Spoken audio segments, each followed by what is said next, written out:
The ring catches sunlight first, a blinding flash of diamond against velvet, held up by small fingers that shouldn't know what forever means. Marry me. Elias Reid freezes mid-step, shopping bag slipping from his grip.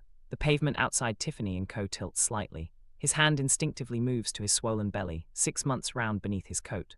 The little boy staring up at him can't be older than 7, dressed in a suit that costs more than Elias' rent. Ralph Lauren, tailored, the kind of precision money whispers about in private elevators. I what? Elias laughs, but it comes out breathless.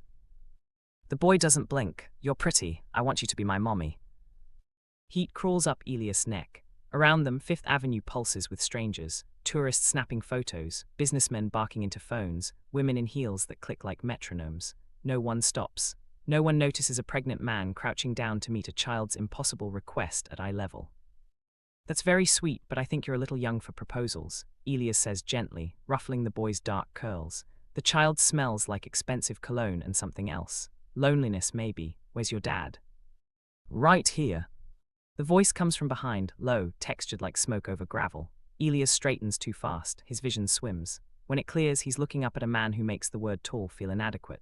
6'3" easy, sharp jawline, eyes the color of winter storms. A Tom Ford suit cut so perfectly it might as well be a weapon.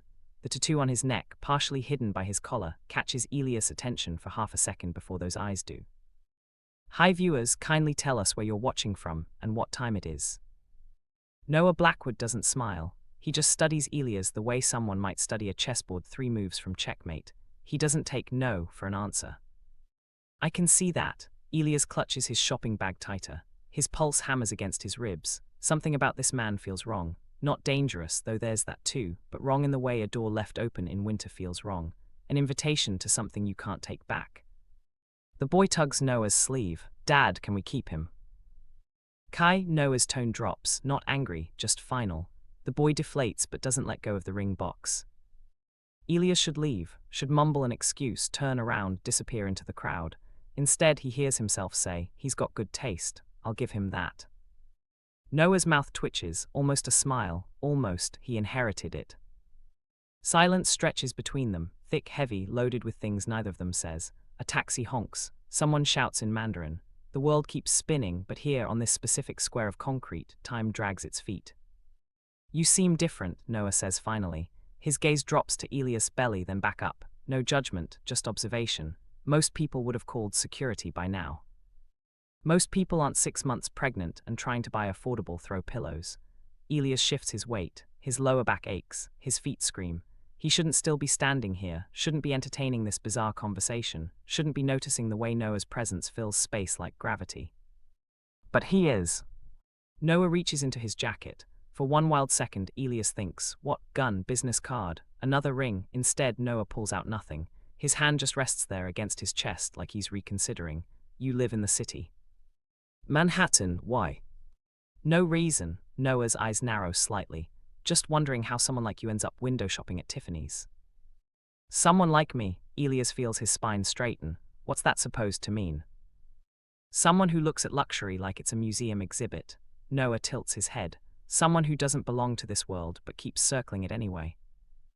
The words land like punches. Accurate, infuriating. Elias opens his mouth to fire back, but Kai interrupts, pressing the ring box into Elias' palm.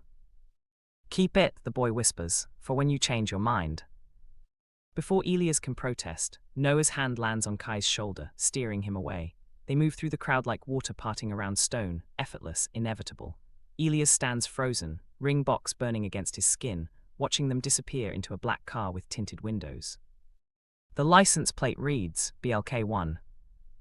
A businessman bumps Elias' shoulder. The spell breaks. He shoves the box into his coat pocket and starts walking, heart racing for reasons he can't name. His apartment is 40 blocks away. He'll take the subway. He'll go home. He'll forget this ever happened. Except when he reaches into his pocket an hour later, the ring box isn't alone.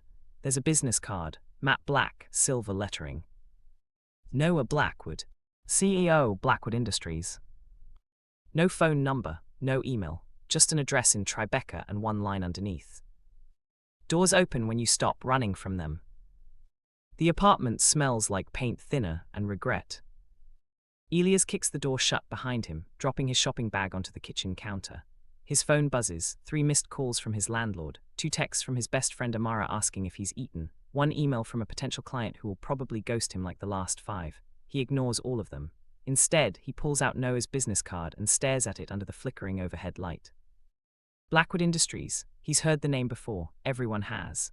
The company owns half the luxury real estate in Manhattan, plus stakes in what? Fashion, tech. Elias' memory is fuzzy. He's never been good with corporate empires. His world is color palettes and furniture layouts, not boardrooms and billion-dollar mergers. He flips the card over. Nothing, just that one cryptic sentence. Doors open when you stop running from them. Pretentious, Elias mutters, tossing it onto the counter. His reflection in the microwave door catches his eye, dark circles under brown eyes, hair sticking up at odd angles, oversized sweater hanging off one shoulder. He looks exactly like what he is, a 31-year-old man 7 weeks away from single fatherhood, with a bank account that laughs at him every time he checks it. His hand drifts to his belly. The baby kicks, a gentle flutter against his palm. He smiles despite everything. Yeah, I know, your dad's an idiot. Except he's not the dad, not biologically. That honor belongs to someone Elias hasn't spoken to in 8 months, someone who decided fatherhood looked better in theory than practice. Elias doesn't think about him anymore, or tries not to. Most days he succeeds. The card stares at him from the counter. He should throw it away. He doesn't. Instead, he opens his laptop and types Noah Blackwood into the search bar. The results flood in, thousands of them. Photos from charity galas, interviews in Forbes and Bloomberg, articles about hostile takeovers and record-breaking deals. In every image, Noah looks the same: cold, controlled, untouchable. A man who built an empire before turning 40 and never apologized for it. But there's something else. Buried on page 3 of the search results, Elias finds an old article from 8 years ago. Small headline, barely any clicks. Blackwood heir dies in car accident, wife and son survive. Elias' stomach drops. He clicks through. The article is brief, clinical. Noah's older brother, Marcus Blackwood, died when his car went off a bridge during a rainstorm. His wife, Simone, died 2 days later in the hospital. Their son, Kai, survived with minor injuries. Noah, who'd been the vice president at the time, inherited everything: the company, the fortune, the child. Elias sits back. The flickering light above him buzzes like a trapped insect. He thinks about Kai's 2 old eyes. The way the boy held that ring box like it was the only thing keeping him tethered to earth. He thinks about Noah's hand on the child's shoulder, protective, possessive, unreadable. A knock at the door makes him jump. Elias freezes. It's past 9. No one visits this late. He stands slowly, crossing to the peephole. His breath catches. Noah Blackwood stands in the hallway. Alone, hands in his pockets, expression carved from marble. He looks directly at the peephole, like he knows Elias is watching, and mouths 2 words. Open up. Elias' hand hovers over the deadbolt. Every survival instinct he has screams at him to walk away, call someone, do anything except what he's about to do. But his fingers twist the lock anyway. The door swings open. Noah doesn't move, just stands there, filling the doorway with his presence, his expensive suit somehow looking even sharper under the hallway's fluorescent glare. How did you find me? Elias' voice comes out steadier than he feels. I own the building. You what? Blackwood Industries owns 63 residential properties in Manhattan. This is one of them. Noah's gaze flicks past Elias into the apartment. You're 2 months behind on rent. Heat floods Elias' face. I'm working on it. I'm sure you are. Noah steps forward, not inside, just close enough that Elias can smell his cologne. Cedar and something darker. That's not why I'm here. Then why are you here? Elias grips the doorframe. His knuckles go white. Noah reaches into his jacket. This time he does pull something out, a thick manila envelope. He holds it between them like an offering, or a threat. Because Kai hasn't stopped talking about you for 6 hours. Because you gave him something no one else has in 3 years. What confusion. Hope. Noah's expression doesn't change, but something shifts in his eyes, something raw. He asked me at dinner if you'd come to his birthday party next week. Elias stares at the envelope. He doesn't take it. I don't even know him. Neither does anyone else. Noah's jaw tightens. His therapist says he needs stability, connection. I've hired 15 nannies in 2 years. He's driven off every single one. So you thought what? Track down the random pregnant guy your kid proposed to, and guilt trip him into playing house? No. Noah pushes the envelope into Elias' hands. I thought I'd offer you a job. The words hang in the air between them, impossible and somehow inevitable. Elias looks down. The envelope is heavy, official. Inside, he can see the edge of a contract, printed on expensive paper. A job, Elias repeats slowly. Interior designer for the penthouse. Kai's room needs renovating, something that actually feels like his, not another showroom. Noah pauses. 50,000 for the project, plus I'll clear your rent debt.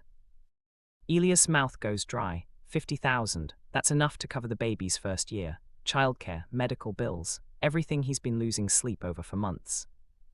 It's too much. What's the catch? Elias asks. Noah meets his eyes. You'll have to work from the penthouse, 3 days a week, minimum. Around Kai. Silence, the hallway light flickers. Somewhere below them, a door slams. Elias thinks about the business card, the ring box still in his coat pocket, the way Noah looked at him outside Tiffany's like he was solving an equation no one else could see. This is a bad idea. He knows it the way he knows winter is coming, knows his feet will hurt tomorrow, knows the baby is a boy even though he hasn't asked. He opens his mouth to say no. When do I start? Comes out instead. Noah's expression doesn't change, but something flickers across his face. Relief maybe, or satisfaction. He pulls out his phone, types something, then pockets it again. Tomorrow, 9 a.m., address is in the contract. He turns to leave, then stops, looks back. One more thing. What? Don't research me, Noah's voice drops. Whatever you think you know, whatever you found online, forget it. You'll understand why soon enough. Then he's gone, footsteps echoing down the stairwell, leaving Elias alone in his doorway with an envelope that weighs more than paper should. Inside the contract, clipped to the first page, is a check, $50,000, made out to Elias Reid, dated today. He hasn't even started the job yet. The penthouse makes Elias' apartment look like a storage closet. Floor-to-ceiling windows overlook Central Park, the morning sun turning the glass into sheets of molten gold. The furniture is minimal, sleek, modern, the kind of design that screams, a team of professionals picked this out. Everything matches, everything coordinates, nothing feels lived in. Elias stands in the entrance, portfolio clutched against his chest, trying not to let his jaw hit the marble floor. The elevator ride up took 47 seconds. He counted. 47 seconds to travel from the lobby to a world that exists in a different tax bracket. You're early. He spins. Noah emerges from a hallway to the left, dressed in charcoal slacks and a white button-down, sleeves rolled to his elbows. No tie, first 2 buttons undone. He looks like a cologne ad and a tax audit had a baby. I'm on time, Elias corrects. You said 9. Most people show up at 9:15. Noah moves to the kitchen, an open-concept masterpiece of black granite and stainless steel. He pours coffee into 2 mugs without asking if Elias wants any. Kai's still asleep. School doesn't start for another hour. Elias accepts the mug. It's warm against his palms. The coffee smells expensive. You make a habit of hiring people at 9 p.m. and expecting them to show up at 9 a.m. Only when they're desperate enough to say yes. The words should sting. Instead, they just settle into the space between them, honest, uncomfortable, undeniable. Elias takes a sip. The coffee tastes better than anything he's made in his life. Noah leans against the counter, arms crossed. Kai's room is down that hall, 3rd door on the right. Take measurements, notes, whatever you need. Budget is unlimited. Unlimited. Did I stutter? Elias sets down his mug harder than necessary. Look, I appreciate the job, but I'm not going to design some sterile showroom just because you can afford it. If I'm doing this, I'm doing it right. Colors, textures, things that actually mean something to kid. Noah's expression doesn't change. Good, that's why you're here. Oh, Elias blinks. Okay then. Anything else? Where's the bathroom? Noah points. Elias escapes down the hall, heart hammering. Inside the bathroom, which is larger than his entire kitchen, he braces himself against the sink and stares at his reflection. What is he doing? This isn't a job. This is a hostage situation with better lighting. When he emerges, Kai is awake. The boy sits at the kitchen island, eating cereal, still in pajamas covered in dinosaurs. He looks up when Elias enters, and his entire face transforms. You came, Kai scrambles off the stool, nearly spilling his bowl. Dad said you might not.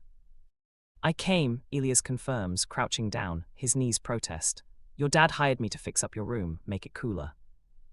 Can we have glow-in-the-dark stars? Absolutely. And a reading corner. Obviously. And a secret hiding spot. Kai lowers his voice conspiratorially, for when grown-ups are boring. Elias grins, I'll see what I can do. Kai throws his arms around Elias' neck, sudden, fierce, unexpected.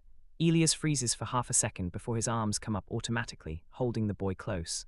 Kai smells like syrup and laundry detergent. His small body trembles slightly, like he's been holding his breath for years and finally remembered how to exhale. When Elias looks up, Noah is watching them. His expression is unreadable, but his hands grip the edge of the counter tight enough that his knuckles go white. The moment stretches. Kai pulls back first, wiping his eyes quickly. Sorry, I'm not supposed to hug people without asking. You can hug me whenever you want, Elias says before he can stop himself. Kai's smile could light the entire city. Noah clears his throat. Finish your breakfast. Car leaves in 20 minutes. Kai scrambles back to his stool. Elias stands, his knees cracking in protest. Noah jerks his head toward the hallway, a silent command. Elias follows. They stop outside Kai's room. Noah opens the door. Inside is exactly what Elias expected. Neutral tones, expensive furniture, zero personality. A bed that looks like it's never been jumped on. A desk that's never seen crayon marks. A bookshelf organized by height instead of interest.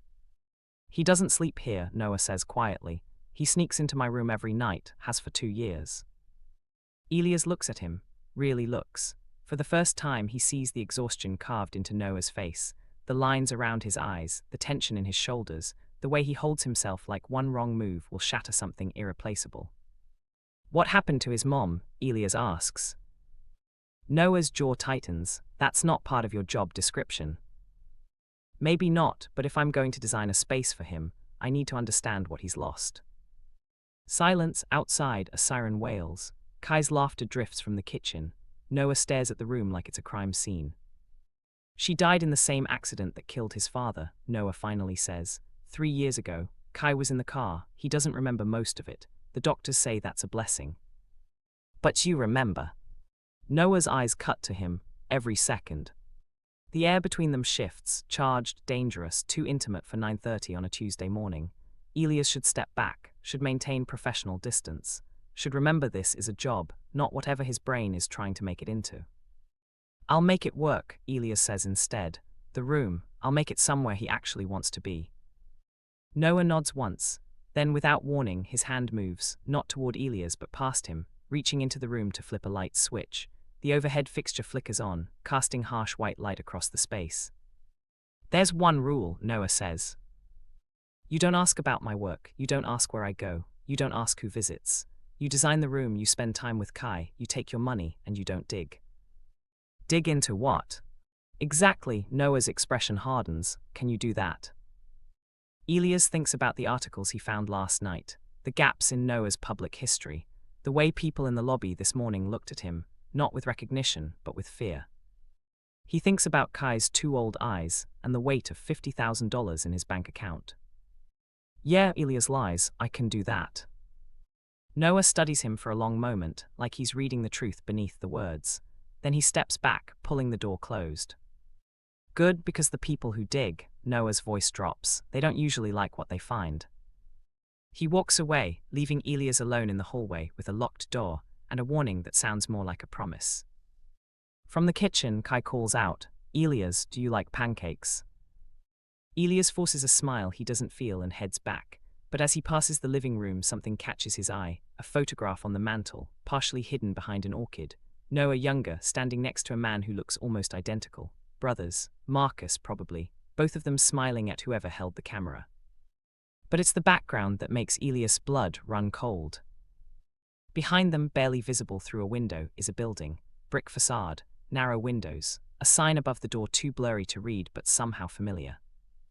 Elias knows that building. He's walked past it 100 times. It's 3 blocks from his apartment, in a neighborhood most people avoid after dark.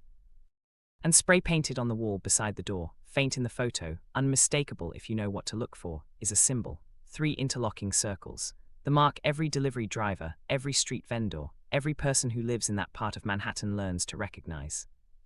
The mark of the syndicate. The mark of the most dangerous organization in New York. The mark that means Noah Blackwood isn't just a CEO. He's something else entirely. Elias measures the room 3 times before his hands stop shaking. 12 by 14 feet, crown molding, 2 windows facing east, a closet that's bigger than his entire bedroom. He writes everything down in his notebook, his handwriting gradually steadying as he focuses on dimensions instead of the photograph burning a hole in his memory. Maybe he's wrong. Maybe the symbol didn't mean what he thinks it means. Maybe it was graffiti, coincidence, nothing. Maybe he's an idiot. Elias. He jumps. Kai stands in the doorway, backpack hanging off one shoulder, looking at him with those careful eyes. Hey, buddy, Elias closes his notebook. Shouldn't you be at school? Dad's driver is waiting, but I wanted to show you something first. Kai ducks into the closet, emerges with a shoebox. He sits cross-legged on the carpet, opening it carefully. Inside are photographs, dozens of them, a woman with Kai's smile, a man with Noah's jawline, beach vacations, birthday parties, Christmas mornings, a family that existed before everything fell apart.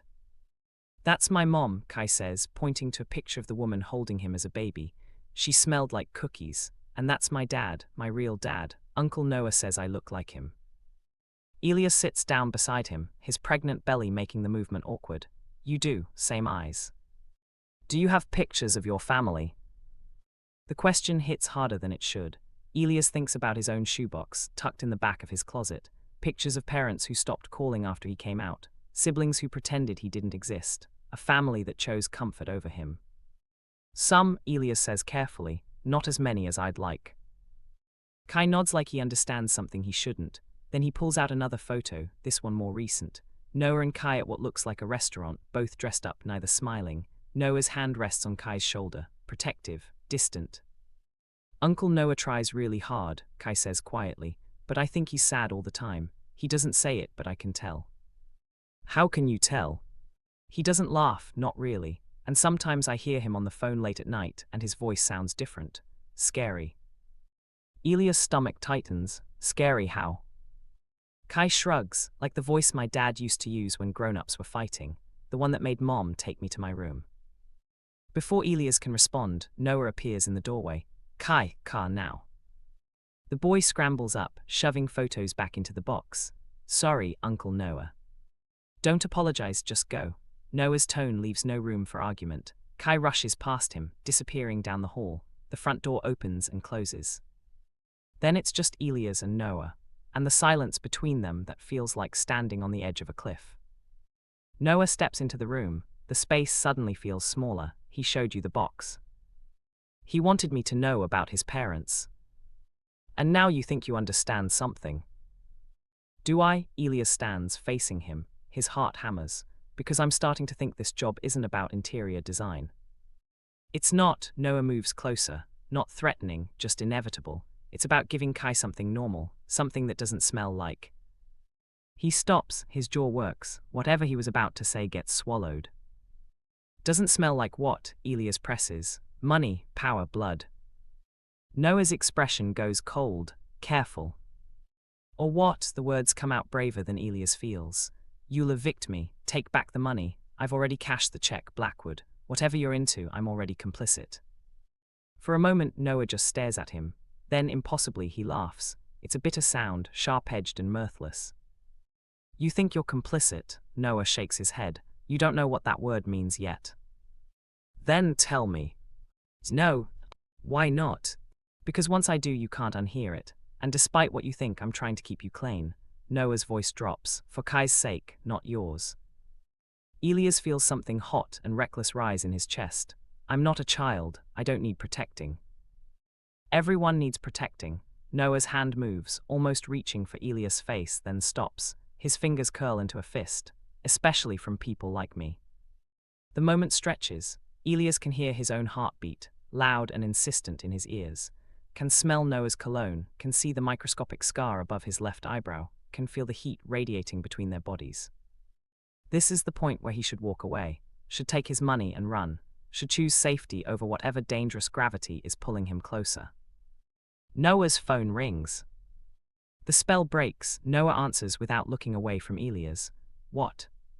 A pause. His expression goes flat. When? Another pause. I'll be there in 20 minutes. He hangs up. The mask is back, CEO controller, the man who owns buildings and doesn't flinch at the word unlimited budget. I have to leave, Noah says. There's food in the fridge. Work as long as you need. Lock up when you're done. What happened? Nothing you need to worry about. It's Noah. Elias, his name sounds different in Noah's mouth. Careful, waited. Please, just this once, don't ask. Then he's gone, moving through the penthouse like a storm front, leaving Elias alone with measurements and questions, and the feeling that he just stepped into quicksand disguised as carpet. Elias waits until he hears the elevator descend. Then he pulls out his phone and does exactly what Noah told him not to do. He searches Blackwood Industries plus Syndicate. The results are sparse, buried, most links led nowhere. But on page 6 he finds a blog post from 3 years ago, conspiracy theories, mostly poorly sourced and probably nonsense. But one paragraph makes his breath catch. Marcus Blackwood's death was ruled an accident, but sources close to the family claim he was trying to leave the organization. The car didn't go off that bridge by chance, it was a message. And Noah Blackwood, who inherited everything, hasn't just continued his brother's work, he's become the syndicate's most valuable asset. Elias reads it twice, then a third time. His phone buzzes, a text from an unknown number. Stop digging. His blood turns to ice. He stares at the screen, types back. Who is this? The response comes immediately. Someone who's watching you for your own good. Keep Kai safe, forget the rest. Before Elias can reply, another message. Noah's not the monster you think he is, but the people around him are. And if they find out you're asking questions. The text cuts off, no follow-up, just silence. Elias' hands shake so badly he nearly drops the phone. He looks around the empty penthouse, suddenly aware of how isolated he is. 47 floors up, no one knows he's here except Noah, and Noah just left. On the mantel, that photograph stares at him. Noah and Marcus, the building, the symbol. Elias walks over, picks up the frame. Turns it over, taped to the back is a business card, old, worn at the edges. Marcus Blackwood, Private Consulting. And underneath, in handwriting that matches the tattoo on Noah's neck. If you're reading this, I'm already gone. Protect Kai, trust Noah, survive. The frame slips from Elias' fingers. It doesn't shatter, the carpet is too thick, but the sound of it hitting the floor echoes anyway, loud in the expensive silence. From somewhere below, maybe his imagination, maybe not, comes another sound. Footsteps, heavy, deliberate, climbing. Elias' hand moves to his belly. The baby kicks hard. The elevator dings. The elevator doors open. A woman steps out, 5'9" in heels, dark skin, box braids pulled into a high ponytail. She wears a leather jacket over a silk blouse, and her eyes scan the penthouse like she's cataloging exits. You must be Elias, she says, not a question. Elias doesn't move from where he's standing beside the mantel, the overturned picture frame at his feet. Who are you? Simon's sister, Kai's aunt. She extends a hand. Destiny Monroe. The name clicks. Elias read it in one of the articles. Kai's godmother, listed in the will. He shakes her hand automatically. Her grip is firm, professional. Noah didn't mention you were coming, Elias says carefully. Noah doesn't mention a lot of things. Destiny moves past him into the kitchen, helping herself to coffee like she owns the place. Maybe she does. Maybe ownership in this world is more complicated than deeds and mortgages. He hire you to fix Kai's room. That's the job description. And what's the real reason you're here? Elias' mouth goes dry. I don't know what you mean. Destiny turns, leans against the counter, studies him over the rim of her mug. You're pregnant, broke, desperate enough to take a job from a man you just met. And now you're standing in the middle of a penthouse holding a picture frame you shouldn't have touched, looking like you just saw a ghost. I dropped it. Sure you did, she sets down her coffee. Let me guess, you found something that didn't add up, started asking questions, got a warning. Elias says nothing, his silence is answer enough. Destiny sighs, Noah's going to kill me for this. But you seem like a decent guy, and decent guys don't last long around here if they don't know the rules. What rules? Rule 1, Noah Blackwood is not the villain. Destiny's voice hardens. Whatever you think you know, you're wrong. Marcus got them into this mess. Noah's been trying to get them out for 3 years. Get them out of what? The syndicate? Destiny's expression doesn't change, but something flickers in her eyes. respect maybe, or pity. You're smarter than you look. Is that supposed to be a compliment? It's supposed to be a warning. She moves closer. The syndicate isn't some movie villain organization. It's a network, politicians, CEOs, people you'd recognize from magazine covers. They fund campaigns, broker deals, move money around the world. And Marcus Blackwood was their accountant. Elias' stomach drops, until he tried to take evidence to the FBI. The car accident wasn't an accident, it was an execution. Destiny's voice drops. Noah inherited the business, the fortune, and the target on his back. The only reason he's still alive is because he's more valuable alive than dead. So he works for them. He manages for them. There's a difference. Noah's been slowly untangling Marcus's mess, moving assets, creating paper trails that led nowhere. But it's delicate. One wrong move and Kai becomes an orphan again. The baby kicks. Elias' hand moves to his belly automatically. Why are you telling me this? Because Kai likes you, and Kai doesn't like anyone. Destiny picks up the picture frame, sets it back on the mantle, facing forward this time. That boy has been drowning for 3 years. You're the first person who's made him smile since the funeral. So here's the rule you need to understand. Protect Kai, support Noah, and stop digging. Because the people watching don't care about collateral damage. The people watching, Elias repeats slowly. You mean the syndicate? I mean everyone, the syndicate, the FBI, the competitors who want Noah out of the way. Destiny's jaw tightens. Marcus kept files, insurance he called it, information that could destroy half the city's elite if it ever surfaced. Noah has them hidden, but people keep looking. And they think I might find them. They think you might get curious, and curiosity gets people killed. Silence settles between them. Outside, an ambulance wails past. The city keeps moving, oblivious. Elias looks at the photograph, Noah and Marcus, frozen in a moment before everything fell apart. What happens if Noah gets out, if he manages to untangle it all? Then maybe Kai gets a normal life. Maybe Noah stops looking like a man waiting to die. Destiny moves toward the elevator, but that's years away, if it happens at all. And until then, you design a room that makes a 7-year-old feel safe. You show up 3 days a week. You smile at Kai and pretend the world isn't falling apart. She presses the elevator button. Think you can do that? Elias thinks about the check in his account, about the baby growing inside him, about Kai's 2 old eyes and Noah's warning, and the way his own life has been small and safe and suffocating. Yeah, he says, I think I can. The elevator dings. Destiny steps inside, then holds the door. One more thing, that text you got, that was me. I've been watching Noah's back since Marcus died. Now I'm watching yours too. You're welcome. The doors close. Elias stands alone in the penthouse, surrounded by luxury and secrets, his phone heavy in his pocket. He should leave, should walk away from whatever this is becoming. Instead, he picks up his notebook and starts sketching. Glow-in-the-dark stars, a reading corner, a secret hiding spot. A room for a boy who needs one normal thing in a life built on quicksand. And maybe, a reason for Elias to stay in a world that should terrify him, but somehow feels like the first place he's belonged in years.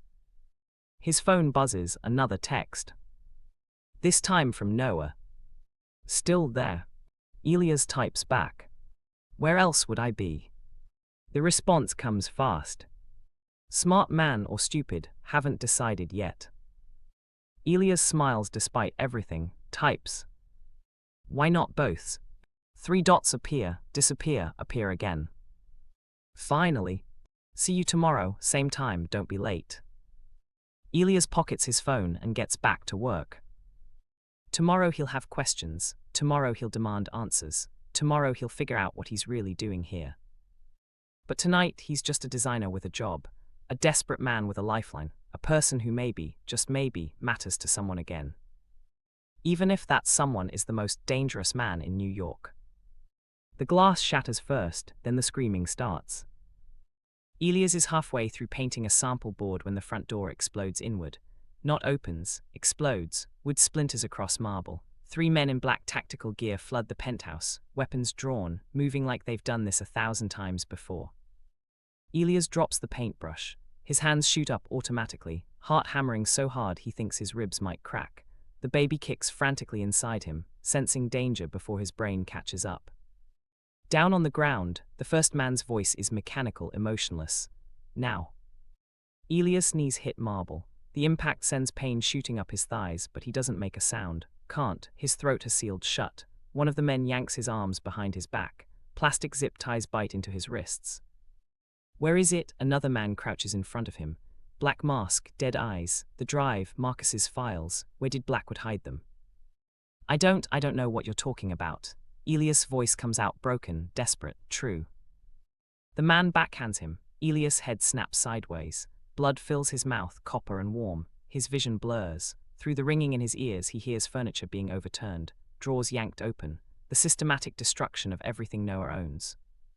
His phone buzzes in his pocket. Once, twice, they don't notice. You've been here 5 days, the masked man says.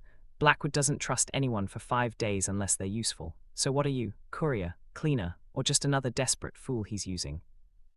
Interior designer. Blood drips from Elias' split lip onto the white marble. That's all, I swear. Check him. Hands rifle through his pockets.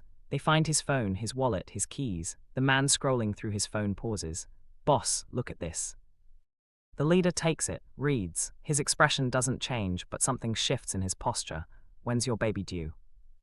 Elias' stomach clenches. 2 months, please, I don't know anything, I'm just trying to survive. The man hands the phone back to his subordinate. We've heard that before, check the closet, he's hiding something. They move to Kai's room.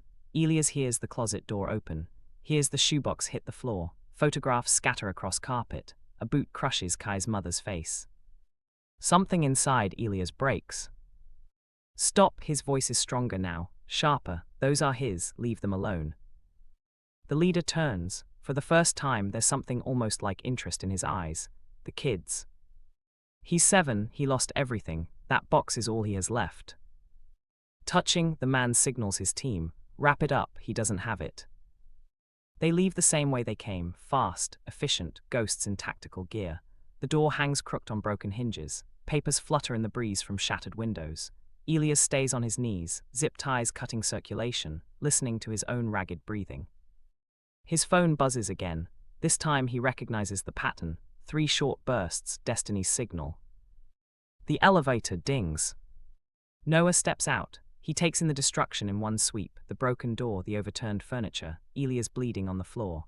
His expression doesn't change, but his hands curl into fists so tight his knuckles go white. How many? Noah's voice is completely flat. 3, Elias coughs, Maury blood. They wanted files, Marcus's files. Noah moves, not toward the damage, toward Elias. He crouches down, pulls a knife from his ankle holster, cuts the zip ties in one smooth motion. His hands are gentle when they check Elias' face, turning his chin to examine the damage. You're going to the hospital, Noah says. I'm fine. You're pregnant and bleeding, you're going to the hospital. Noah's thumb brushes just below Elias' split lip. His jaw tightens. This is my fault, I knew they were circling, I should've. Should've what? Told me the truth. Elias pulls back. His wrists throb where the ties cut in. I'm not stupid, Noah. I know what this is, what you are. Destiny already gave me the speech. Something flickers across Noah's face. She shouldn't have. Someone needed to. Elias pushes himself to standing. His legs shake, but he stays upright.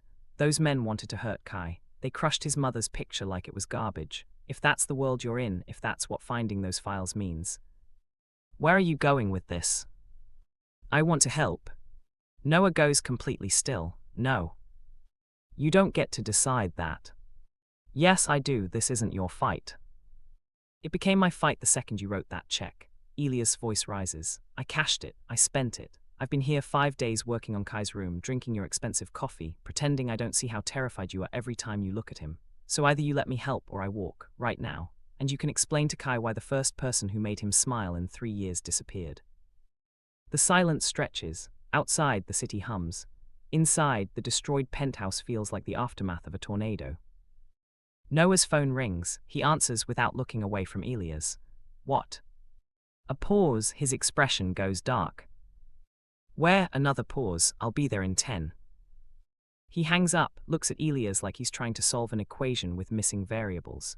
There's a car downstairs. Driver's name is Jerome. He'll take you to the hospital, then home. And you? I have to handle something. The same people who did this. The people who sent them. Noah moves toward the elevator, then stops, turns back. Elias, what happened today? This is the warning. Next time they won't just ransack the place. Next time they'll take what they want by any means necessary. If you stay, you need to understand that. I understand. Elias' hand moves to his belly. The baby has stopped kicking. Too much adrenaline, probably. But you need to understand something too. I don't have anywhere else to go. No family, no safety net. This job, it's not just about money, it's about mattering. And for the first time in years, I feel like I matter to someone. You matter to Kai. Do I matter to you? The question hangs between them. Noah's expression cracks, just for a second, just enough for Elias to see the exhaustion underneath, the fear, the desperation of a man holding together an empire with bleeding hands. Get in the car, Noah says quietly. We'll talk when I get back. He's gone before Elias can respond. Jerome is exactly what Elias expects, 6'4", built like a linebacker, face that's seen too much. He says nothing during the drive to the hospital. Nothing when the nurses fuss over Elias' split lip and check the baby's heartbeat. Nothing when the doctor confirms everything is fine, just stress and minor trauma. But when Elias asks to go home, Jerome shakes his head. Boss said to take you to the safe house. What safe house? The one where Kai is. Elias' breath catches. They moved Kai. 30 minutes after the break-in, standard protocol, Jerome pulls into traffic. Kid doesn't even know anything happened, thinks it's a special sleepover. 20 minutes later they pull up to a brownstone in Brooklyn. Unassuming, normal, the kind of place nobody looks twice at. Jerome leads Elias inside. The living room is modest, worn furniture, faded photographs on the walls, toys scattered across carpet. It looks nothing like the penthouse. Kai is on the couch watching cartoons, still in his school uniform. He sees Elias and jumps up. Elias, are you staying over too? Before Elias can answer, Destiny appears from the kitchen. She takes one look at his face and her expression hardens. Jerome, upstairs, now. They disappear. Kai tugs Elias toward the couch. Can we watch together? Uncle Noah said he'd be here soon, but he's always late. Elias sits. Kai curls against his side, small and warm and trusting. On the TV, cartoon characters save the day with friendship and teamwork. If only real life worked that way. His phone buzzes, a text from Noah. I'm sorry you got hurt, it won't happen again. Elias types back. Don't make promises you can't keep. The response comes immediately. Then I'll promise something I can. You and the baby stay safe, no matter what it costs. Elias stares at the screen. Kai's breathing has evened out. He's fallen asleep against Elias' shoulder. Upstairs, voices murmur. Destiny and Jerome, probably planning, strategizing, trying to stay 3 steps ahead of people who want them dead. Another text. The files they want. Marcus hid them before he died. I've been looking for 3 years. If I don't find them first, everyone I love becomes leverage. Elias' chest tightens. He types. Where haven't you looked? 3 dots appear, disappear, appear. Finally. Everywhere. I've torn apart every property, every account, every safe deposit box. They're gone, or they never existed. Elias thinks about the photograph on the mantle, the building in the background, the symbol, Marcus's handwriting on the business card. He types. What if he didn't hide them in a place? What if he hid them in a person?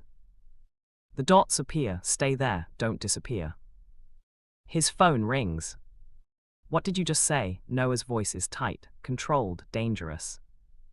Marcus's card, the one taped to the picture frame, it said protect Kai. What if that wasn't just about keeping him safe? What if it was instructions? Silence, then. I'm coming back, don't move, don't touch anything, and Elias. Yeah. If you're right about this, everything changes. The line goes dead. Elias looks down at Kai, still sleeping, innocent, unaware that he might be carrying the most dangerous secret in New York. The front door opens. Destiny walks in, phone pressed to her ear, face pale. She sees Elias and her expression shifts, from shock to calculation to something that might be hope. He figured it out, she says into the phone, not to Noah, to someone else. The designer figured it out. She hangs up, looks at Elias like she's seeing him for the first time. You just saved all our lives, she says, or damned us, guess we'll find out which. Kai wakes up screaming. Not the normal nightmare kind, the kind that comes from somewhere deep and primal, the kind that makes grown men flinch. Elias is on his feet before his brain catches up, arms around the boy, pulling him close. Hey, hey, I've got you. Elias rocks him gently. You're safe, I promise. But Kai won't stop. His small body shakes so hard Elias can feel his own bones rattling. The car was spinning. Mommy was screaming. Destiny rushes in. She freezes when she sees them. How long has he been like this? 30 seconds, what's happening? Memory surfacing. The doctor said it might. Trauma doesn't stay buried forever. She kneels in front of Kai. Baby, can you hear me? Aunt Destiny's here. You're in Brooklyn. You're safe. Kai's eyes focus, then unfocus. He's looking at something none of them can see. Daddy gave me something before the car went bad, said keep it safe. Don't tell, don't tell. Elias and Destiny lock eyes. The room temperature drops 10 degrees. What did he give you, sweetie? Destiny's voice is gentle, but her hands shake. Can't tell, promised. Kai's breathing starts to even out. His eyes close. Within seconds, he's asleep again, like a switch flipped. Elias carefully lowers him back to the couch. That wasn't normal. Nothing about this family is normal. Destiny pulls out her phone. I need to call Noah. The front door crashes open. Noah storms in, hair disheveled, tie gone, looking like he just fought his way through hell. His eyes find Kai first, checking, assessing, confirming he's breathing. Then they move to Elias. What happened? Memory, Marcus gave him something before the crash. Destiny's voice is clinical, professional. Kai said his father told him not to tell anyone. Noah's expression goes blank, not empty, carefully, dangerously blank. Where's Jerome? Perimeter check. Get him, we're moving Kai to the upstate house, tonight. Noah, he's exhausted, the move alone could. I don't care, Noah's voice cuts through the room like a blade. If what Elias thinks is true, if Marcus hid evidence with Kai, then every second we stay here is another chance for the syndicate to figure it out. They won't hurt a child, Elias says. Noah laughs, it's a hollow sound. You still believe that, after what they did today, they'll take him, use him, and when they're done extracting what they need, they'll dump him somewhere we'll never find him. The words hit like fists. Elias feels his knees weaken. His hand moves to his belly, protective, instinctive. Noah sees it, his expression softens just slightly. I'm sorry, I'm not trying to scare you. I'm trying to make you understand what we're dealing with. I understand. Elias' voice is steadier than he feels. So tell me what I can do. You can go home, stay out of this, forget you ever met us. Not happening. Elias. I said not happening. Elias moves closer. You hired me to make Kai feel safe, to give him something normal. Walking away now, that's the opposite of safe. That's another adult abandoning him. So either tell me the plan, or I'll make my own. Destiny clears her throat. He's got a point. Noah runs a hand through his hair. For the first time since Elias met him, he looks lost. I don't know how to do this. How to keep everyone safe while trying to find evidence that might not even exist. Marcus was paranoid. Brilliant. He could have hidden those files anywhere. In anyone. But he chose Kai. Elias looks at the sleeping boy. Why? Because Kai was the only person he trusted completely. Noah's voice cracks. Because he knew I'd die before I let anything happen to him. Silence settles. Outside, a car alarm wails. Inside, 3 people try to solve an impossible puzzle. Elias' brain works through the pieces. What if it's not physical? What if Marcus didn't give Kai a drive or a file or something tangible? Then what? Information, a code, something only Kai would know. Elias thinks about the shoebox, the photographs, the careful way Kai organized everything. He's 7, he remembers weird things, patterns, numbers. What if Marcus encoded it somehow, made it into a game? Noah goes completely still. A game. Kids remember games, they don't forget them. Elias kneels beside the couch. Kai's face is peaceful now. Innocent. What games did Marcus play with him? Destiny pulls out her phone, scrolling frantically. There's footage from the house, before the accident. Security cameras. She pulls up a video. The screen shows Marcus and Kai in what looks like a study. Marcus is teaching him something, pointing to a bookshelf, pulling out specific volumes, putting them back in a different order. Kai giggles, reaching for a book with a red spine. Marcus high-fives him.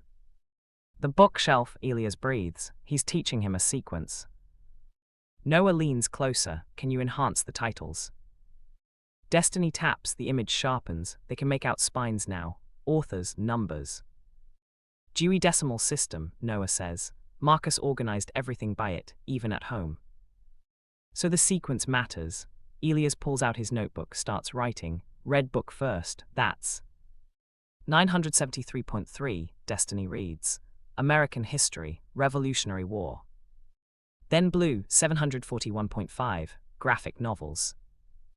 Then yellow, 616.85, Psychiatry, Mental Illness. They keep going, 14 books, 14 numbers. By the time they finish, Elias' hand is cramping. Noah stares at the sequence, its coordinates, latitude and longitude. Where? He pulls out his phone, enters the numbers. A map appears, a location in upstate New York, middle of nowhere, no buildings, no roads. That's private land, Destiny says, owned by Marcus Blackwood Trust. Noah's voice is barely above a whisper. He bought it 6 months before he died. I thought it was just another investment. I've been paying taxes on it for 3 years. We need to go there, Elias says. Absolutely not, I'm going alone. And if something happens to you, who protects Kai then? Elias stands. His pregnant belly makes it awkward, but he manages. You need backup, you need witnesses, and whether you like it or not, you need me. Why? Give me one good reason why I should risk your life for this. Because I'm already risked. Elias' hand moves to his belly. Because the second I took your check, the second I met Kai, I became part of this. And because you can't do this alone anymore, you're drowning Noah, and you're too proud to ask for help. The words hang in the air. Noah's jaw works. His hands curl into fists, then relax. Fine, but Jerome drives. Destiny stays with Kai, and if anything goes wrong. If anything goes wrong, we improvise. Elias grabs his coat. That's what we've been doing this whole time anyway. 20 minutes later, they're in an SUV heading north. Jerome drives in silence. Noah sits in the passenger seat, constantly checking his phone. Elias is in the back, watching the city disappear into darkness. Thank you, Noah says quietly, for not running. Thank you for not making me. They don't talk after that, just drive. The GPS counts down miles, 2 hours, then 1, then 30 minutes. They pull off onto a dirt road. Trees crowd close on both sides. The headlights cut through darkness so thick it feels solid. Finally, the road ends at a clearing. Nothing, just empty land and trees and stars. This can't be right, Jerome says. Noah gets out, Elias follows. The ground is soft beneath his feet. The air smells like pine and earth. Noah walks the perimeter, phone flashlight sweeping back and forth. There, he points, a small marker, concrete, barely visible in the underbrush. They dig with their hands, dirt cakes under fingernails. Elias' back screams. The baby kicks in protest, but they keep going. Jerome's shovel, pulled from the trunk, hits something metal. A box, fireproof, locked with a keypad. Noah brushes off the dirt, stares at the keypad. I don't know the code. Yes, you do. Elias points to the bookshelf sequence in his notebook. First 4 digits. Noah enters them, the lock clicks. Inside is a single hard drive and a note. If you found this, I'm gone. The files on this drive will destroy 37 people. Some you know, some you trust. Use them carefully, protect Kai, and tell him I'm sorry I couldn't stay. Noah's hands shake as he reads. Then he closes the box, tucks it under his arm, and starts walking back to the car. That's it, Elias calls after him. We just leave. What else is there? I don't know, closure, relief, something. Noah turns. His face is illuminated by starlight. Elias, this drive represents 3 years of running, 3 years of watching my back, 3 years of watching Kai lose his childhood. There is no closure here, just survival. They drive back in silence. But when they reach the city, when they pull up to the brownstone where Destiny and Kai are waiting, Noah's hand finds Elias in the darkness. I couldn't have done this without you, Noah says. Yeah, you could have. No, I couldn't, Noah's grip tightens. I've been alone for so long I forgot what it feels like to have someone in my corner, so thank you for being reckless enough to care. Before Elias can respond, Jerome clears his throat. Boss, we've got company. 3 black SUVs block the street ahead. Men in tactical gear pour out, same ones from the penthouse, maybe more. Noah's expression goes cold. Get Kai, get out the back. Jerome will take you to the airport. There's a plane waiting. What about you? I'll handle this. Noah, go now. Elias runs. His pregnant belly makes it harder, but adrenaline carries him through the back door. Destiny already has Kai wrapped in a blanket, half asleep. They pile into a second car. Jerome floors it. Behind them, gunfire erupts. Elias' last view in the mirror is Noah standing alone in the street, the box under his arm, facing down 30 men. And somehow, impossibly, he's smiling. The plane is small, 8 seats, 1 pilot, and walls so thin Elias can hear every vibration of the engine. Kai sleeps across 2 seats, still wrapped in the blanket. Destiny sits across the aisle, phone glued to her ear, whispering terse instructions to someone on the other end. Jerome is up front with the pilot. Elias' hands won't stop shaking.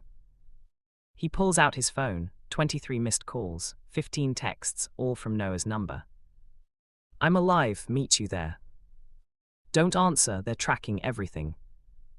Trust me one more time." The last message was sent 47 minutes ago, nothing since. He's fine, Destiny pockets her phone. Noah's survived worse. "How did you know?" "Because he's Noah Blackwood. The man once walked into a syndicate meeting alone, dropped evidence on the table that implicated half the room, and walked out without a scratch." She leans back. He knows how to play the game. "What if he's tired of playing?" Destiny's expression softens. "Then we make sure he doesn't have to anymore." The plane touches down 3 hours later in a private airfield somewhere in Montana. Elias doesn't ask why Montana. He's stopped asking questions. The answers only lead to more impossible situations. A car is waiting, black, bulletproof windows, driver with a gun holster he doesn't bother hiding. They drive another hour to a cabin so remote GPS stops working halfway there. Inside, the cabin is bigger than it looks. Modern appliances, secure rooms, windows that probably stop sniper rounds. Kai wakes up enough to stumble to a bedroom. Destiny tucks him in. Elias collapses onto a couch. His back screams. The baby does somersaults. Everything hurts. "You should rest," Destiny says from the doorway. "Can't, not until I know Noah's okay. He'll be here by morning, he always is." But morning comes and goes. No Noah. Destiny's jaw gets tighter with each passing hour. Jerome checks the perimeter 6 times. Elias makes breakfast. No one eats and watches Kai draw pictures at the kitchen table. "Why are we here?" Kai asks, not looking up from his crayon. "Your uncle wanted you to see Montana," Elias lies. "He wanted me safe." Kai's voice is too old. "That's why we keep moving. That's why people have guns." Elias sits beside him. "Yeah, he wants you safe." "Are the bad people gone now?" "I don't know, buddy." Kai puts down his crayon, looks at Elias with those careful eyes. "My dad, my real dad, he told me something before the car crashed. He said if anything bad happened, I should remember the books, that the books would keep everyone safe." "You remembered, you did good." "Did Uncle Noah find what he was looking for?" "Yes, he found it." "Then why isn't he here?" The question hits harder than it should. Elias doesn't have an answer. Kai goes back to drawing a stick figure family, a tall man with dark hair, a smaller figure with a round belly, a little boy in the middle. "That's us," Kai says, "you, me, and Uncle Noah, like a real family." Elias' throat tightens. He's about to respond when the door opens. Noah walks in. He looks like he's been through a war, bruised face, split knuckle, shirt torn at the shoulder, but he's alive, standing, and carrying the metal box. Kai launches off his chair, wrapping around Noah's legs. "You came back." Always, Noah ruffles his hair, but his eyes find Elias. There's something in that look, something that wasn't there before. Destiny ushers Kai back to his room. Jerome disappears outside. Then it's just Elias and Noah in the kitchen, the box sitting between them on the table. "Is it over?" Elias asks. "Depends on your definition." Noah sits heavily. "The syndicate made an offer. I give them the drive, they leave us alone. Clean slate, no more looking over our shoulders." "And you said?" "I told them to go to hell." Noah's smile is sharp. "Then I gave them something better. Proof that 3 of their highest-ranking members have been embezzling funds for a decade. The syndicate eats its own. By tomorrow, those 3 will be gone, and the rest will be too busy covering their tracks to worry about us. So it is over. For now, maybe for good." Noah opens the box. Inside is the hard drive and something else, a small velvet box, the same one Kai tried to give Elias outside Tiffany's. "He wanted you to have this," Noah says. "Said it was important, that you made him happy." Elias' chest tightens. He opens the box. The ring inside catches the light, simple, elegant, more beautiful than anything he's ever owned. "Noah, I'm not asking you to marry me." Noah's voice is rough. I'm asking you to stay, to be part of this, whatever this is. You, me, Kai, the baby, a family that doesn't make sense on paper but somehow works anyway. You can't be serious.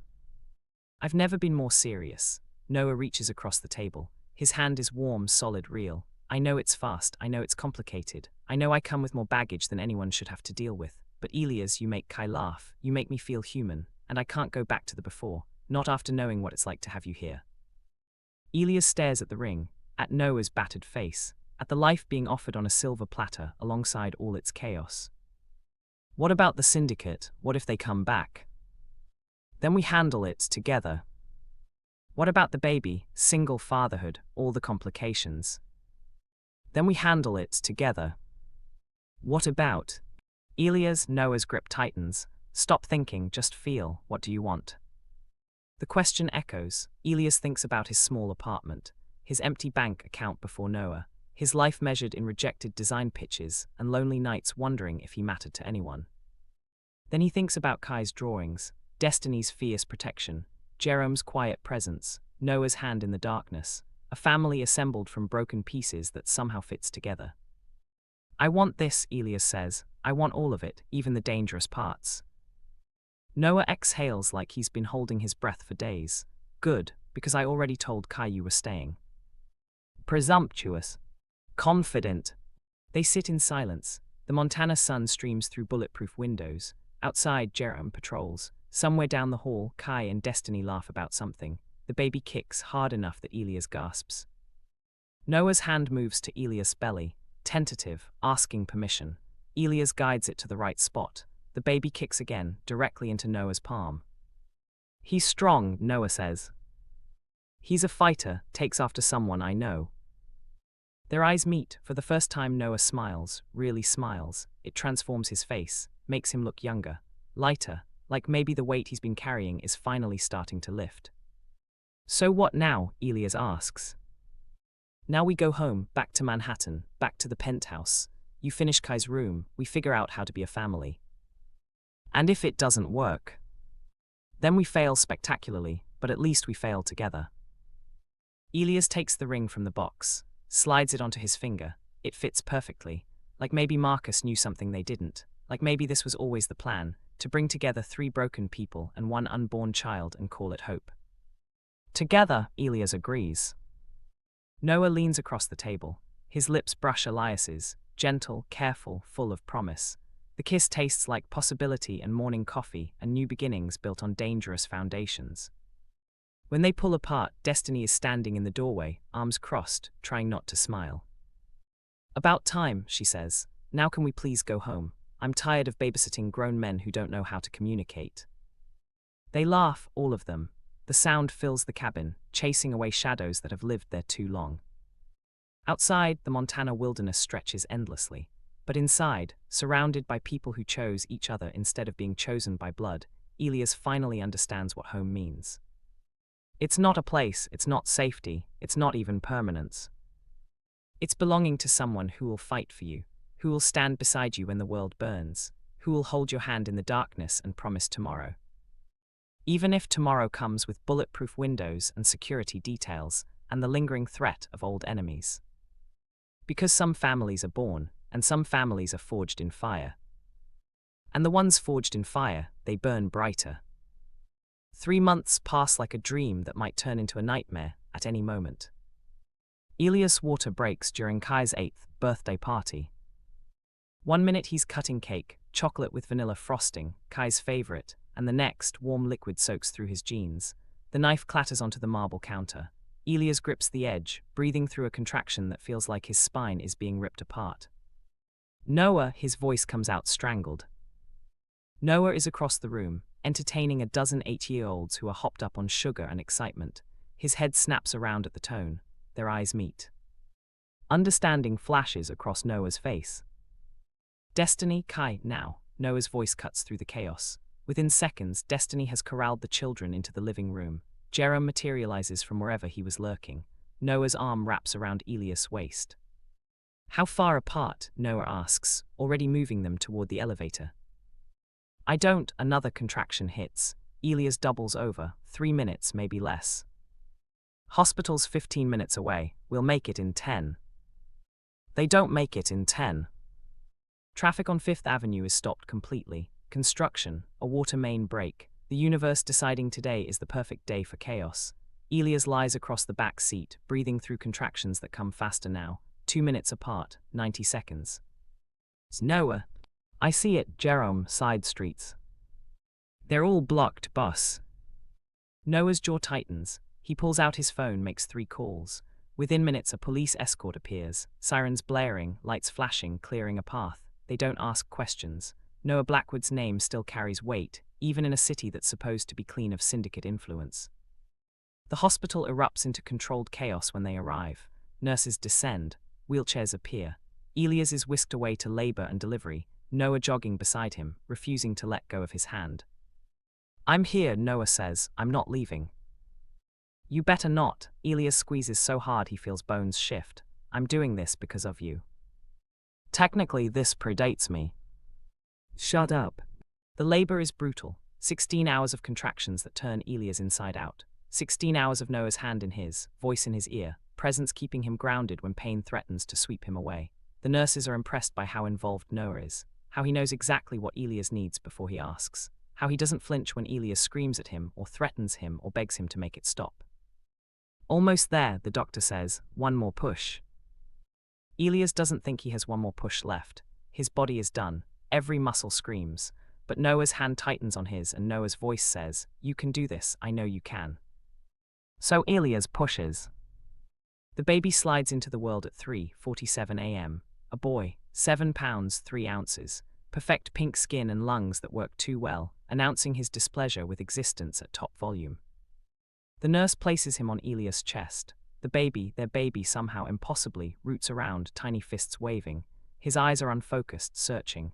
Then they land on Elias' face and something settles. Hi, Elias whispers. Tears stream down his face. I'm your dad, and I already love you more than anything. Noah leans in close, one hand on Elias' shoulder, one finger touching the baby's tiny palm.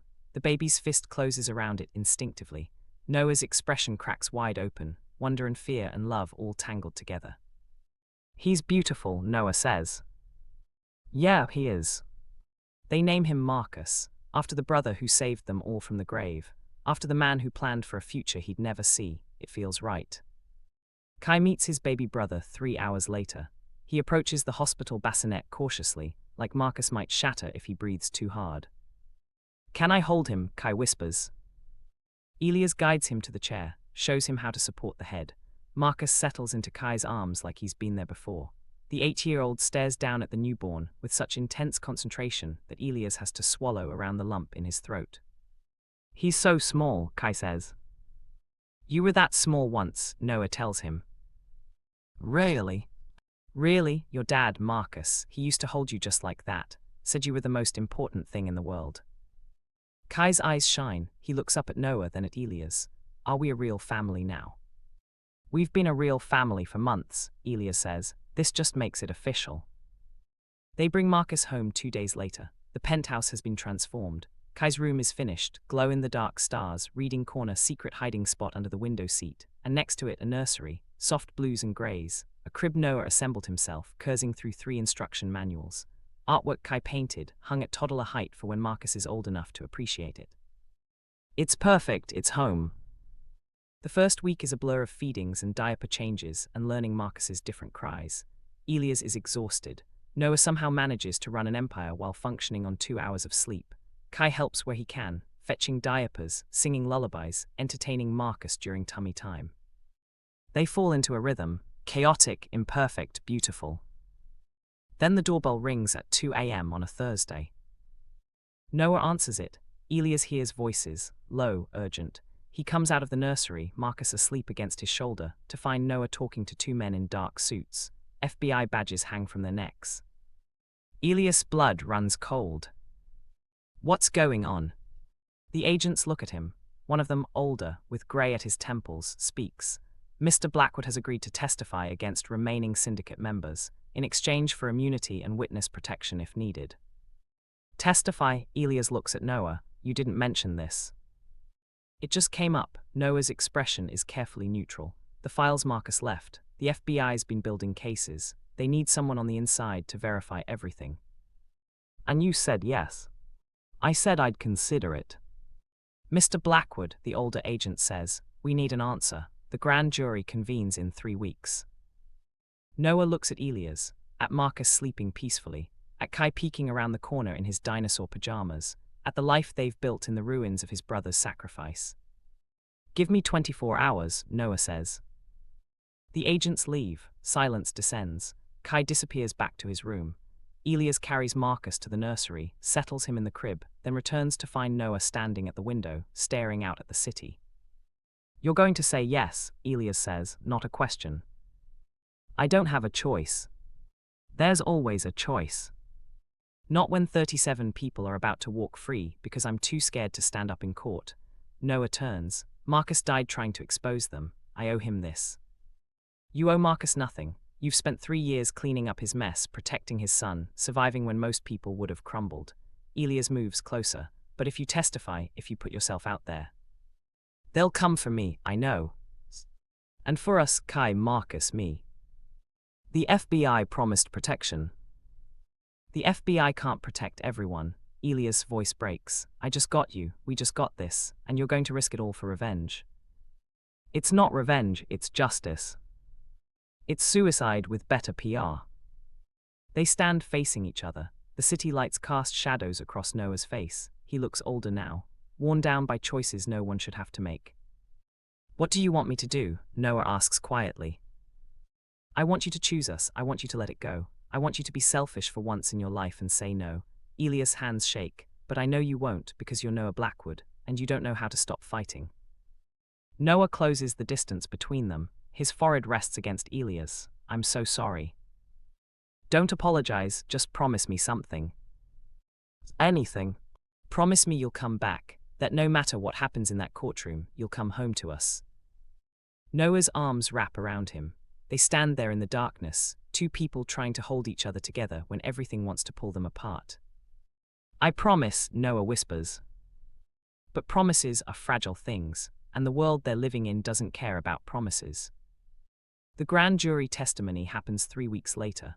Noah is gone for 6 days. No contact. FBI protection means total isolation. Elias takes care of Marcus and Kai alone, jumping at every sound, checking locks 3 times before bed, sleeping with his phone clutched in his hand. Destiny visits daily. Jerome stays close, but nothing fills the Noah-shaped hole in their makeshift family. On the 7th day, Noah comes home. He looks haunted. Whatever he testified to, whatever secrets he revealed, they've carved themselves into his face. He doesn't talk about it, just holds Marcus for an hour, helps Kai with homework, kisses Elias like a drowning man finding air. That night, lying in bed, Noah finally speaks. 31 of them are going to prison, the other 6 cut deals, but it's done. Marcus's files did what he wanted, the syndicate's broken. And us. We're free. Noah's hand finds Elias in the darkness. For the first time in 3 years, I'm not looking over my shoulder. Elias wants to believe him, wants to trust that testimony and justice and FBI protection are enough, but he's learned that in this world, nothing stays settled. Peace is temporary, safety is an illusion. He holds Noah tighter and hopes he's wrong. The wedding happens on a Tuesday in Central Park. Nothing fancy, just immediate family, Kai, Marcus, Destiny, Jerome. An officiant who doesn't ask questions. 2 rings Noah picked out himself. Matching bands, simple gold, engraved on the inside with coordinates. The spot where they found Marcus's files. The place that changed everything. Kai stands between them, holding Marcus's carrier. The baby sleeps through the vows, blissfully unaware that his dads are making promises that sound easy but cost everything. I, Noah Blackwood, take you, Elias Reid, to be my lawfully wedded husband, to have and to hold, through syndicate takedowns and midnight feedings, through testimony and teething, through every impossible thing life throws at us, until death do us part. Elias' voice shakes. I, Elias Reid, take you, Noah Blackwood, to be my lawfully wedded husband, to have and to hold, through bulletproof windows and birthday parties, through chaos and calm, through every beautiful, terrifying moment, until death do us part. They slide rings onto fingers. The officiant pronounces them married. Kai cheers, Jerome claps, Destiny wipes her eyes and pretends she's not crying. And for one perfect moment, everything is exactly as it should be. The penthouse becomes their world. Elias designs 3 more rooms for wealthy clients who heard about his work through Noah's connections. His portfolio grows. His bank account stabilizes. He can breathe without calculating every expense. Marcus grows fast, rolling over at 3 months, sitting up at 5, babbling constantly. Kai reads to him every night complicated stories about dragons and knights that Marcus definitely doesn't understand, but seems to enjoy anyway. Noah cuts back his work hours, attends every pediatrician appointment, learns to change diapers one-handed while fielding business calls, discovers he's actually good at the domestic life he never thought he'd have. They fall into routines: Saturday mornings at the farmer's market, Sunday brunches where Kai makes pancakes and Marcus smashes bananas into his hair, evening walks through Central Park where Noah pushes the stroller and Elias holds Kai's hand and they look like any other family. Normal, unremarkable, safe. It lasts 14 months. The knock on the door comes during Marcus's first birthday party. Elias answers it while Noah wrangles toddlers covered in frosting. A woman stands in the hallway, mid-30s, sharp suit, federal badge. "Mr. Reid Blackwood, I'm Agent Chen. We need to speak with your husband." Elias' stomach drops. "About what?" "A development in the syndicate case. May I come in?" Noah appears behind Elias. His expression shuts down, all business, no emotion. "Not here, my office, tomorrow morning." "Sir, this really can't wait." "Tomorrow morning." Noah's tone leaves no room for argument. Agent Chen nods, leaves. Elias closes the door and leans against it. "What development?" Elias asks. "I don't know," but Noah's jaw is tight. He knows something, or suspects something. The party continues. They sing Happy Birthday. Marcus demolishes his cake. Kai helps clean up. Normal things, surface things, while underneath, tension builds like pressure behind a dam. That night, after the kids are asleep, Noah tells him. "One of the 6 who cut deals recanted, said I fabricated evidence. The defense attorneys are calling for a mistrial." "But you didn't fabricate anything." "I know that, you know that, but all it takes is reasonable doubt." Noah runs a hand through his hair. "If the case falls apart if they walk, they'll come for you. They'll come for all of us." Elias feels the ground shift. 14 months of peace, evaporating like morning fog. What do we do? "We wait, let the FBI handle it, trust the system." "You don't trust the system." "I don't have another option." They go through the motions for 3 weeks. Breakfast, work, dinner, bedtime, acting normal while catastrophe circles closer. Agent Chen visits twice more, updates that aren't really updates, legal maneuvering that might save the case, or might destroy it. Then the news breaks. Mistrial declared, 6 defendants walk free pending retrial, timeline unknown. Noah gets the call at midnight. Elias wakes to find him standing at the bedroom window, phone pressed to his ear, speaking in clipped sentences. When he hangs up, his expression is stone. "We're leaving tonight." "What, where?" "Montana, the cabin. FBI's arranging transport. We have 2 hours." They move fast. Elias packs bags while Noah wakes the kids. Kai doesn't ask questions. He's learned when Uncle Noah uses that voice, you just obey. Marcus cries, sensing the tension. Elias holds him close, whispering promises he's not sure he can keep. Jerome drives. Destiny follows in a second car. They reach the private airfield at 3 a.m. The same plane that took them to Montana before waits on the tarmac. Different pilot. Same bulletproof walls. Kai falls asleep immediately. Marcus fights it, then surrenders. Elias and Noah sit across from each other, the space between them filled with everything they're not saying. "This is my fault," Noah finally says. "I should have known the case was too clean. Should have anticipated they'd try to discredit me." "Stop. I brought you into this. I made you a target, you and the kids." "Noah, look at me." Elias leans forward. "You gave us a life, a real one with love and safety and belonging. If this is the price, then we pay it together." "You shouldn't have to pay anything." "Neither should you, but here we are." Elias reaches across, takes Noah's hand. "So we adapt, we survive, we protect our family like always." The cabin looks exactly the same. Isolated, secure, far from everything. They settle in. Kai takes his old room, Marcus gets the spare. Elias and Noah claim the master. Destiny and Jerome set up in the guest house. Days blur together. Kai homeschools online. Marcus learns to walk, taking wobbly steps across hardwood floors. Elias designs remotely, video calling clients he can't meet in person.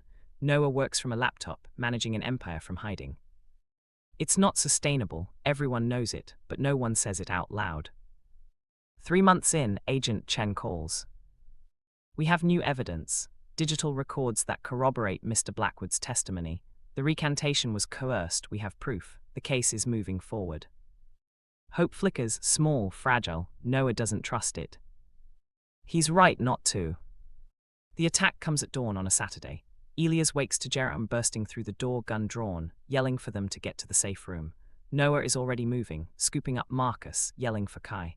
Destiny appears with the 8-year-old in tow.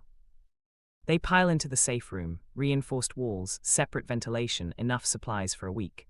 Through the small security monitor, they watch armed men sweep the cabin. Professional, efficient, not cops, not FBI. Who are they? Elias breathes. The 6 who walked. Noah's voice is flat, or people they hired. The men search for 20 minutes. Then they start breaking things, systematically destroying everything, furniture, photos, Marcus's first birthday cake topper that Kai saved, sending a message. Finally, they leave. Silence, they wait an hour before emerging. The cabin looks like a tornado hit it, but everyone is safe, unharmed. That night, Noah makes a decision. We are done hiding, I'm going back to testify. This time with every protection the FBI can provide. I'm finishing this. It's Noah. No, Elias, listen. These people will never stop. Not while I'm a loose end. Not while there's a chance I'll keep talking. So I talk, I testify again. I make sure every single one of them goes to prison for life. And then maybe then we get to live. The retrial happens 6 weeks later. Noah is sequestered. Elias and the kids stay in Montana with round-the-clock protection. Federal agents everywhere, helicopters overhead, paranoia and safety in equal measure. The trial lasts 3 weeks. Elias watches news coverage obsessively, sees Noah on the stand, composed, confident, telling truth after truth, sees defense attorneys try to break him, sees him hold firm. The verdict comes back unanimous. Guilty on all counts, all 6 defendants, sentences totaling 240 years combined. It's over. Noah comes home to Montana the next day, steps off a helicopter looking like he aged 5 years in 3 weeks, but he's smiling, really smiling. Kai runs to him, Noah catches him, swings him around. Marcus toddles over, arms up, demanding attention. Noah scoops him up too, holding both kids, laughing. Elias watches from the porch. Noah meets his eyes over the kids' heads. The look that passes between them holds everything: relief, love, exhaustion, triumph, the promise that maybe now, finally, they get to rest. That night after the kids are asleep, they stand on the porch watching stars. Montana stars, thousands of them, impossible and bright. What now? Elias asks. Now we go home to the penthouse, to our life, we stop running. And if something else comes up, then we handle it, but I'm done living scared. Marcus didn't save those files so we could hide forever. He saved them so Kai could have a future, so we could be free. Noah pulls Elias close. I want that freedom, for all of us. They return to Manhattan 2 weeks later. The penthouse has been cleaned, repaired, restored. They walk in with the kids and it feels like stepping into a memory, but it's real, solid, theirs. Life resumes, slowly at first, then faster. Clients return. Kai goes back to his school. Marcus starts daycare. Noah rebuilds connections, restores reputation, proves that surviving the syndicate makes you either weak or untouchable. He chooses untouchable. Elias finishes the designs he started 18 months ago, watches his name appear in magazines, gets invited to showcase at design expos. His career blooms, no longer in Noah's shadow but beside it. They are happy, not perfect. Kai still has nightmares sometimes. Marcus throws tantrums over nothing. Noah works too many hours. Elias worries about money even though they have plenty. Normal problems, the kind families are supposed to have. On their 2nd anniversary, Noah takes Elias back to Central Park. Same spot, different season, fall instead of spring, leaves turning gold and red. I promised you I'd come back, Noah says. From the testimony, from the danger, I promised. You kept your promise. I'm making another one. Noah pulls out a small box. Inside is a key. This is to the Montana cabin. Legal transfer. It's yours. Ours, for when we need to escape, or when the kids want to see stars, or when we just want to remember. Elias takes the key. Remember what? That we survived, that we built something beautiful out of something broken, that love doesn't have to make sense to be real. They kiss in the falling leaves. Kai and Marcus play nearby, watched by Destiny and Jerem, who have become permanent fixtures in their strange extended family. The sun sets over the city. Tomorrow will bring new challenges, but tonight they have this moment, this peace, this love they fought for.